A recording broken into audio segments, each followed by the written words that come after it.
Welcome to Riverside. Glad you're here today. Thanks for watching.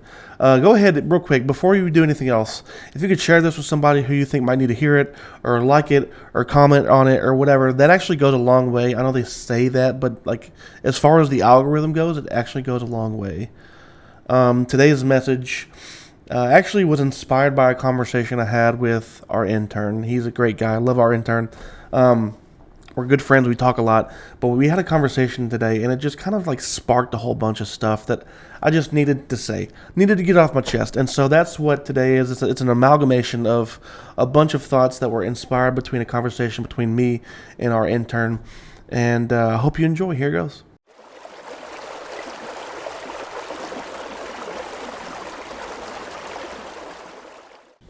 One of the hardest parts about being a fisherman is simply finding time to go fishing.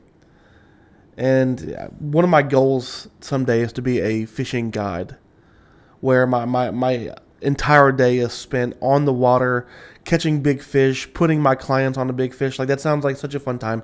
And I know if you're a fly fishing guide out there and you're watching this, you're probably laughing because it's actually a lot more work than people realize. But uh, finding time to go fishing seems impossible sometimes. Like, it seems like it's an impossible task. And the reason for that is because I have responsibilities. Fishing is, it's great. I love fishing. I enjoy fishing. I connect with God while I'm fishing, but like, it's just a hobby. And as a father, as a husband, as a pastor, there's things that just take precedent. They come first. I can't tell you how many times where I've been planning on going on a fishing trip to like a local river, or maybe even a river that's a little bit further away, and it's like I'm all excited. I can't wait to get out on the water, and then I get the text the night before, and it's like a student's like, "Hey, listen, can I talk about this with you? This is something that's going on in my life, and I need help." And it's like, of course, I'll put fishing off because it's just fishing. It's not that important. I love it. It's just a hobby. And I can't tell you how many times I've had a fishing trip planned and it's like my kids, something happens with my kids or something, and it's like I need to be there with them because, of course, they come first. I mean, ask yourself, what kind of father or pastor or husband would I be if the people I'm responsible for needed me and I just said, you know what? You're going to have to wait because I'm going to have to go fishing. You would look at me and you'd be like, you're insane. You're a horrible pastor. You're a horrible father. You're a horrible husband because you put all these things before your family, before the people who you care about. Me and our intern were having a conversation today about the church, not just like our church, but the church at large, the modern American church. And we were talking, and it got brought up in the conversation is if I were to describe the modern American church in one word, it would probably be complacent. It'd probably be complacent.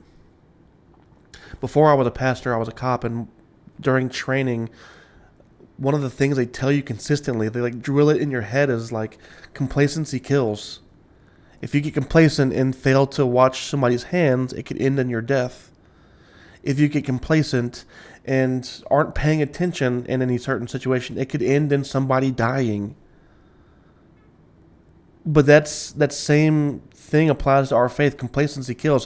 When we have a faith that's complacent, when we're not really paying attention, when our head's in the sand, when we're kind of just lollygagging through life, nothing really matters in terms of faith, we're heading for disaster. I'm not going to say that being complacent will make you unsaved, but we're heading for disaster when we have faith in God but are complacent about it. Sometimes I wish I could take a big bucket of like freezing cold water and dump it on the heads of the church. I'm like, wake up. Everything in life is far more important than you think it is. And of course, there's a spectrum. Of course, you got people in the church. I'm not saying that everybody is this way, but like there are people in the church who have faith in Jesus and they live it out on a day-to-day basis. And then there are other people in the church, and I love both of these types of people, but there are other people in the church who they claim to have faith in Jesus. They say they love Jesus, but then like their life doesn't show it. And it's like, show me your pocketbook, show me your calendar, and I'll tell you where your priorities land. I'll tell you if God is a priority based on how you spend your time. How do you spend your time? How do you spend your money? Is it all on yourself?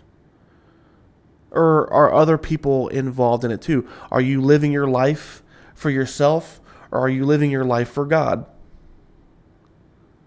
It's a complacent church. Now, I'm not perfect either. I'm not claiming to be perfect. I can be complacent at times too. I'm not saying you have to be like me. I'm saying we need to be like him. Does that make sense? But it's a complacent church. We have to wake up. And one of the ways that we're complacent is that we take our hobbies and make them our main priorities, and we take what should be our main priorities and we end up making them hobbies. And it's really not a good thing at all. And this is where, and I always step on toes with this, but it has to be said at some point. Somebody's got to say it. But we have made sports in the modern American church and extracurriculars, we've placed it on a pedestal.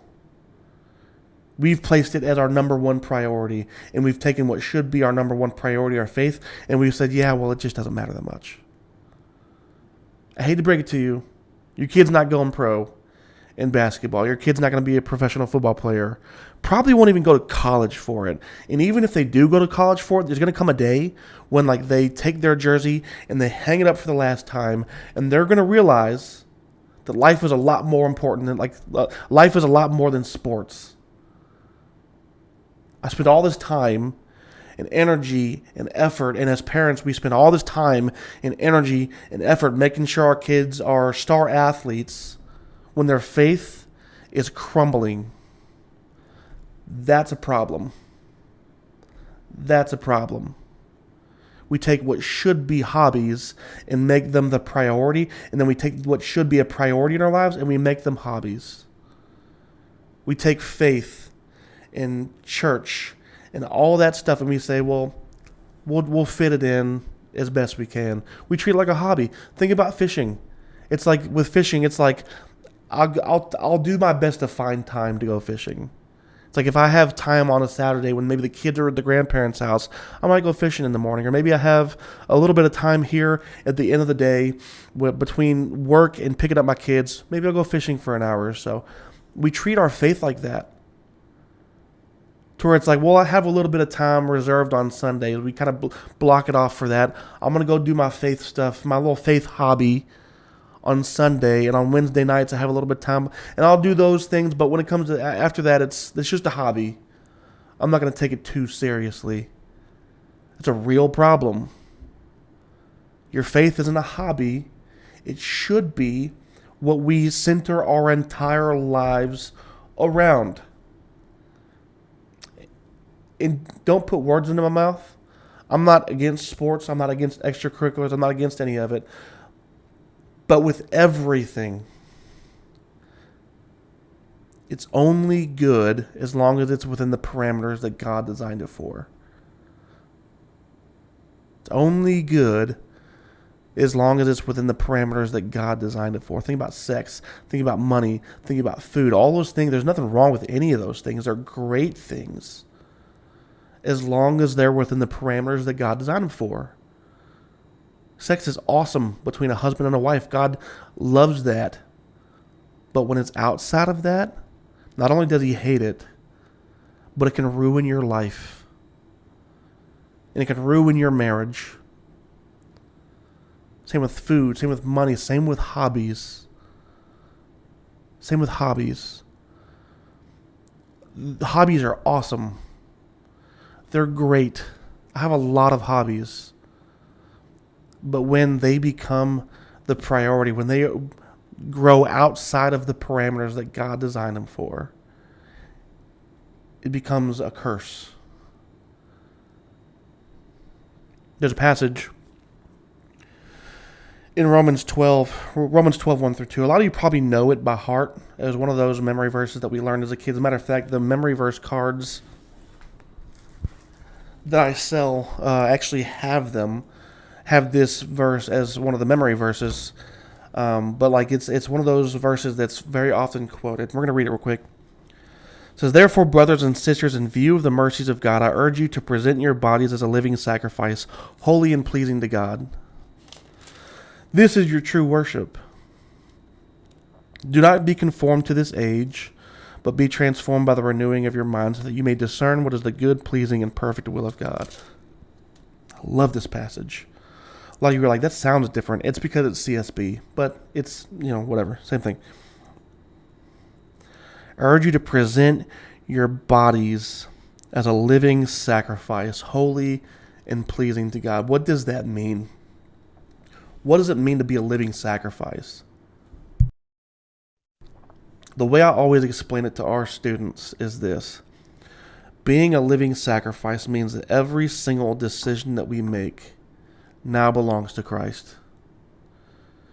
It doesn't belong to me anymore. And when I say every decision, I mean every decision. The things we say, the things we watch, the things we do, the way we treat people, how we dress, how we live. Every decision now belongs to Christ. That's what being a living sacrifice means.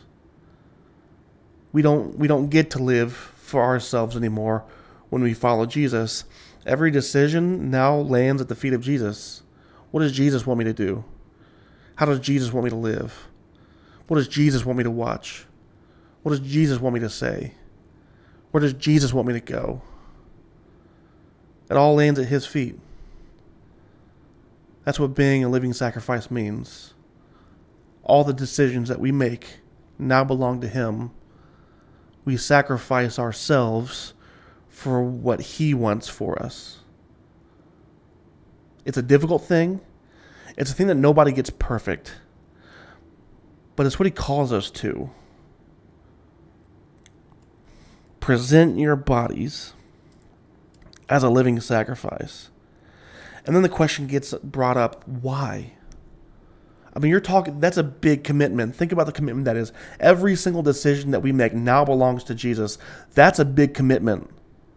That's a commitment that's like, it's really going to change your life. It's going to change your life, not just in like small ways, but literally if we really follow this to its fullest extent, that's going to change your life in a drastic, radical way. Why would I do that? Why would I do that? Well, let's go back to the verse. Therefore, brothers and sisters, in view of the mercies of God. In view of the mercies of God. That's why. That's why we offer our bodies as a living sacrifice. Because we are viewing the mercy of God. Think about all that God's done for us. Like, think about the sacrifice that he made. The physical punishment, the physical side of his sacrifice was only part of it. It was only part of it. I would argue wasn't even the worst part of it. All of sin was rested upon his shoulders. He took that upon himself. There's a whole spiritual aspect of the crucifixion that we don't even take into account half the time. Think about the weight that he took upon his shoulders willingly. And then all of a sudden, living our lives as a living sacrifice, all of a sudden makes a lot more sense. Makes a lot more sense. Imagine if somebody died for you. Like, let's say hypothetically, they took a bullet for you and they died in your place. Wouldn't you honor them with the way you live? Or would you go, oh man, thanks. No big deal, though. I'm going to live however I want to live. Like, of course, you're going to honor them with how you live. If somebody actually sacrificed their life for you, it's like, that's a big deal. That's a big deal. It's going to change how you view life. It's going to change what you live for. It's going to change a lot of things about your life. You're going to honor somebody with your life if they gave up their life for you. And when I look at the complacent church, when I look at the church that's asleep at the wheel, and when I look at the church that's kind of just lollygagging, head in the clouds, just kind of going with the flow, I I I begin to ask myself, maybe the reason for that is because we haven't really taken a close look at the mercies of God. Maybe we haven't taken a close enough look at just what Jesus did for us through his death and resurrection. Maybe that's the deal. I've heard it the other day. I've heard it many times, and I think people mean well by it. But so often, when the movie The Passion of the Christ gets brought up, I've heard so many people say, I've watched it once and I can. That's all I can do. I can't watch it anymore. I'll only watch that one time. And like on one hand, it's like, yeah, like it's a brutal movie. It is a brutal movie. It's horrible to see what Jesus went through. It's a tough thing to stomach. But I wish we could watch that every day. I wish our minds were fixated upon the brutality of the death of Jesus. Because if our minds were fixated on the death of Jesus and the sacrifice that he made on the cross, perhaps it would actually change us. For as overused as the word privileged is, how privileged is it to say, yeah, this person died on the cross for me, but I don't want to watch it. It's too bloody for me. He died this horrible, brutal death, crucifixion. He endured. I'm sorry. He endured the crucifixion on my behalf, but I don't want to watch it because, man, it's just I can't stomach it. No, you should watch it again and again and again until it's so ingrained within your head that it changes who you are.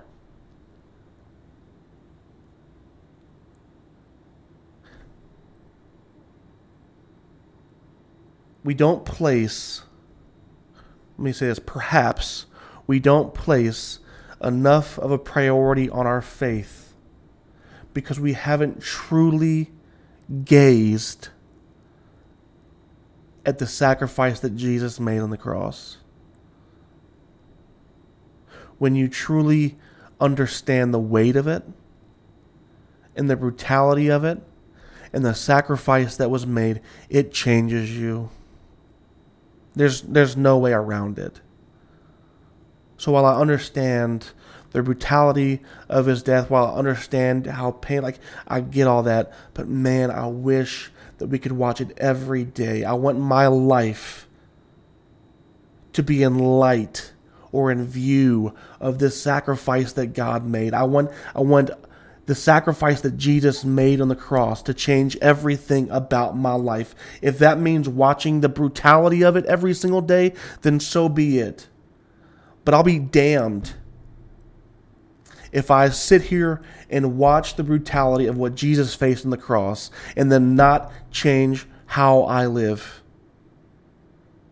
That's a dishonor to Jesus and the sacrifice that he made. It's a dishonor. I say all of that to say we have got, as a church, myself included at times, I'm not just trying to point at you, myself included at times, we have got to stop treating church as if it's a hobby. It has to be the core of everything that we do. If it's not, we've got some soul searching to do. We really do. We've got some soul searching to do. We've got some changes that need to be made. And if you disagree, take a look at the cross again. Take a look at the sacrifice that Jesus made again, and then get back to me. Just some thoughts, tight lines. I'll see you next time.